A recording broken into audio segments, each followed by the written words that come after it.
Hi friends, எல்லோரும் நல்லாயிருப்போம். நான் பாப்பா ஸ்கூல் விட்டுட்டு நேராக இந்த இடத்துக்கு தான் வந்தேன். இது எங்கள் வீட்டுக்கு பக்கத்தில் உள்ள ஒரு காம்பவுண்ட் கம்பி வேலி போட்டிருக்காங்க. அதில் இது படர்ந்துருந்துச்சு. நான் ஒரு 3 நாளாக இதை நான் ஜன்னல் வழியாக பார்த்துட்டு இருந்தேன். பார்த்துக்கிட்டு இருக்கும்போது இதை நம்ம போய் பறிச்சுட்டு வந்துடணும் அப்படின்னு நினச்சிட்டு இருந்தேன். ஆனால் டைமே கிடைக்கல. இன்றைக்கி பாப்பா ஸ்கூல் விட்டதுக்கப்புறம் நேராக இங்கே தான் வந்தேன், வீட்டுக்கு போகாமல். ஏன்னா இது என்ன செடின்னு தெரியுமா? இது பேர் தான் காட்டு பீக்கங்காய். இந்த பீக்கங்காவை நம்ம சாப்பிட முடியாது. இது ஸ்க்ரப் மாதிரி இருக்கும். இது தோலை உரிச்சா அதை வச்சு நம்ம குளிக்கிறதுக்கு யூஸ் பண்ணிக்கலாம் தேய்ச்சி. இது நாட்டு மருந்து கடையில் ஃபஸ்ட்டு நான் 5 ரூபான்னு வாங்கிட்டு இருந்தேன். இப்போ 10 ரூபாவாக ஆக்கிட்டாங்க. அந்த அளவுக்கு இது டிமாண்டாக இருக்குது. இதுதான் காய். இந்த காயை நம்ம சாப்பிட முடியாது. இது காஞ்சு போனோடனே இந்த தோலை உரிச்சிட்டு நம்ம யூஸ் பண்ணிக்கலாம். இது கண்டங்கத்திரி.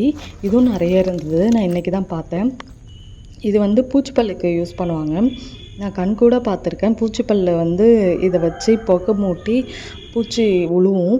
ஷேப்பில் இருக்கும் அந்த பூச்சி, நான் பார்த்துருக்கேன். பூச்சிப்பல்லுக்கெலாம் இதை தான் யூஸ் பண்ணுவாங்க. இது நாட்டு மருந்து கடையில் தான் கிடைக்கிது. இப்போது நிறைய இடத்துல இருக்க மாட்டுது. கிராமத்து சைடில் கிடைக்குது, ஆனால் சிட்டி சைட்லலாம் கிடைக்க மாட்டுது. அதையும் பார்த்தேன்.